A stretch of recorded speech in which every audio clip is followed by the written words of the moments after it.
Why it sucks to be born as an American. Part 3.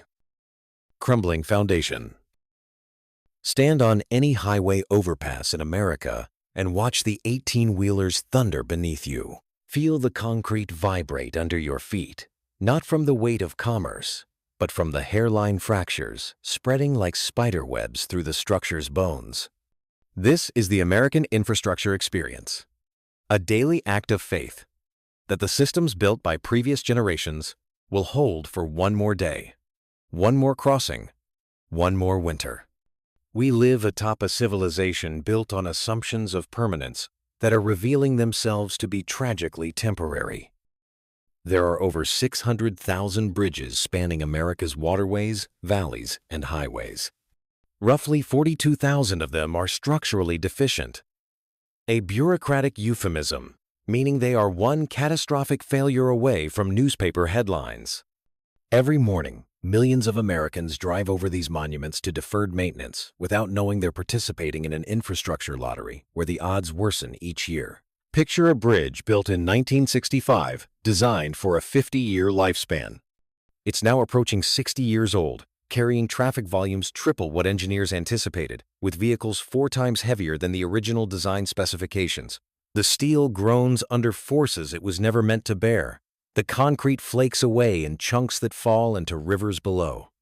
And somewhere in a municipal office, a report gathers dust, its recommendations for repair attached to a price tag that makes elected officials wince.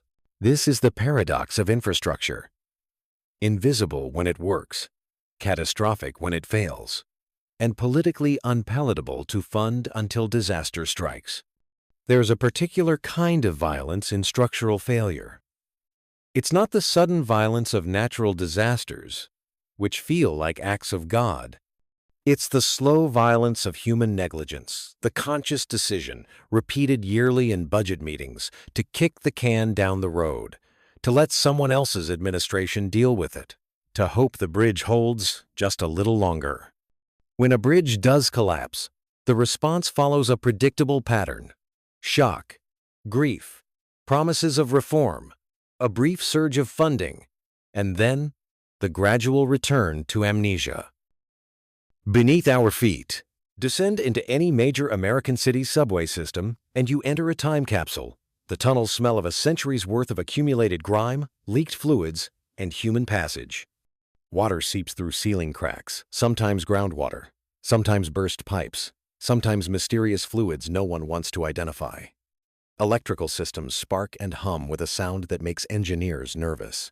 Tracks warp in the summer heat. This is the infrastructure no one sees, which makes it the easiest to ignore. Water mains installed when steel was king and craftsmanship was everything. Sewer systems designed for populations half their current size. Gas lines laid when the neighborhoods above them looked entirely different. Storm drains overwhelmed by rainfall intensities never imagined by their designers. Every year, American cities lose billions of gallons of treated water to leaking pipes, enough water vanishing underground to supply entire states. The pipes fail slowly, one microfracture at a time, until suddenly a sinkhole swallows a city block or a geyser erupts through pavement, and everyone pretends to be surprised. Infrastructure decay imposes an invisible tax on everyone. Commuters waste hours in traffic caused by constant road repairs. Businesses lose productivity. Emergency vehicles can't reach their destinations quickly. Parents worry about lead in their children's school water fountains because the pipes themselves are poisoning the supply. This tax falls heaviest on those with the fewest resources to escape it. Wealthy communities can sometimes fund their own infrastructure repairs through special assessments. Poor communities watch their roads crumble, their water turn brown, their sewers back up, and are told there's simply no money to fix it. The inequality of decay follows the same lines as every other American inequality. The American electrical grid is perhaps the most miraculous and terrifying piece of infrastructure ever built. Tens of thousands of miles of transmission lines, hundreds of thousands of miles of distribution lines, all synchronized in a delicate dance of supply and demand, where the balance must be maintained within fractions of a second. It's also held together by towers and poles that are, in many cases, older than the grandparents of the engineers now tasked with maintaining them. Transformers built in the 1970s still hum away in substations. Their manufacturers, long out of business.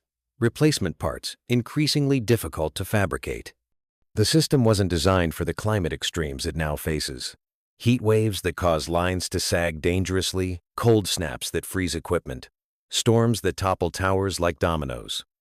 Every summer, as air conditioners strain the grid to its limits, grid operators hold their breath. Every winter, when heating demand spikes, they do the same. The margins between comfortable electricity and cascading blackouts narrow each year. We've seen the previews of what total grid failure looks like. Rolling blackouts, hospitals on emergency power, refrigerated food spoiling, water treatment plants going offline.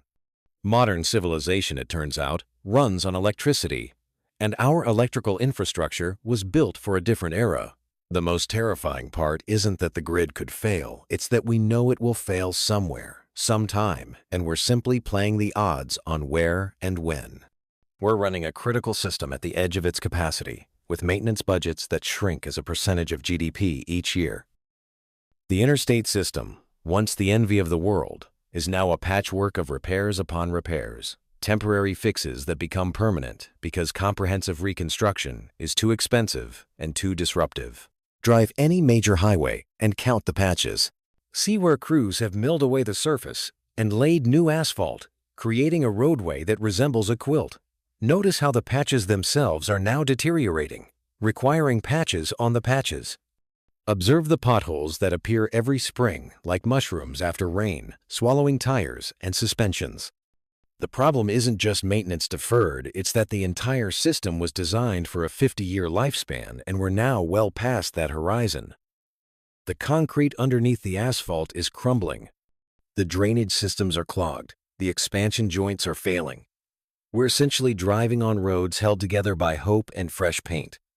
Bad roads cost Americans hundreds of billions annually in vehicle damage, wasted fuel, and lost time. Trucks hauling goods across country must drive slower on degraded highways, adding costs to everything we buy. Supply chains strain under the weight of unreliable transportation infrastructure. And yet, we continue to underfund road maintenance. While simultaneously building new roads, we also can't afford to maintain. We're creating a debt of deferred maintenance that grows exponentially. A bill we're passing to future generations who will inherit an infrastructure system in crisis. Perhaps no infrastructure failure is more intimate, more violating than poisoned water. When you turn on your tap, you expect water safe enough to drink, to bathe your children in, to cook with.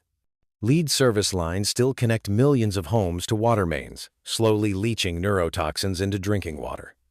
Treatment plants struggle with aging equipment and underfunded operations. Distribution systems lose pressure, allowing contaminants to enter. Storage tanks corrode from within. The crisis isn't limited to one city or region, it's systemic. Small rural communities can't afford proper water treatment. Mid-sized cities postpone necessary pipe replacements. Major metropolitan areas discover their water infrastructure is far worse than anyone suspected. The failures are democratic in their distribution, striking red states and blue states, conservative towns and progressive cities alike. Climate change acts as an accelerant to infrastructure decay. More intense rainfall overwhelms storm sewers designed for milder weather. Droughts stress water supply systems operating at maximum capacity.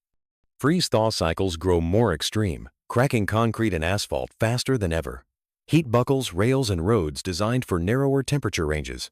We're fighting a two-front war, repairing infrastructure already past its lifespan, while simultaneously adapting to climate conditions that infrastructure was never designed to handle.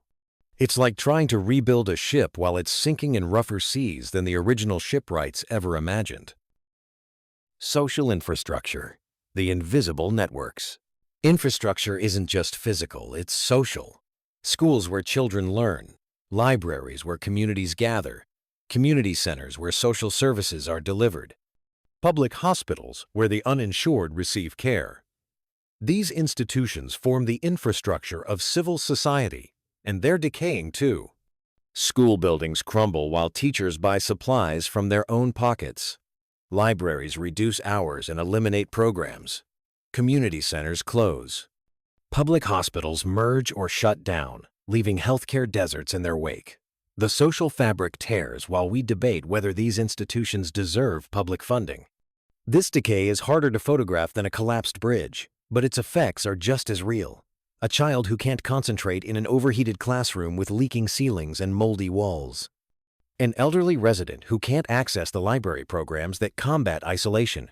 A neighborhood that loses its community center and with it, the social cohesion it provided. How do you measure the cost of social infrastructure decay? In test scores that decline? In communities that fragment? In opportunities lost? These costs don't appear in infrastructure reports, yet they compound over generations. We're not just leaving future Americans with crumbling roads and bridges, we're leaving them with attenuated social connections and diminished institutions. Step off a plane in many other developed nations, and the contrast is stark. High-speed rail connects cities efficiently. Public transit runs on time. Roads are smooth. Water is reliably clean. These nations aren't wealthier than America. Many are significantly less wealthy. But they've made different choices about infrastructure investment, treating it as a continuous commitment rather than a discretionary expense. They've avoided the American trap of building grand systems and then slowly starving them of maintenance funds. The comparison isn't meant to shame, but to illuminate what's possible. American infrastructure built the 20th century. American engineering and ambition created systems that were once the envy of the world. That same capacity still exists. What's missing is the sustained commitment to use it. America remains a technological powerhouse, inventing the future in Silicon Valley laboratories and university research centers. Yet we can't seem to apply that innovative capacity to the basic challenge of maintaining and upgrading physical infrastructure. Infrastructure decay doesn't affect everyone equally. Wealthy neighborhoods get repairs faster. Affluent communities can afford private alternatives, bottled water delivery, private schools, car services around bad roads. They can, to some extent, buy their way out of infrastructure failure. Poor communities bear the full weight of decay. Their water is more likely to be contaminated. Their roads are last to be repaired. Their schools have the leakiest roofs and the oldest HVAC systems. Their bridges are most likely to be structurally deficient. Those with the least political power bear the greatest burden of systemic neglect. Thank you for watching. If you enjoyed this video, subscribe to stay informed, like to amplify the message, and turn on notifications.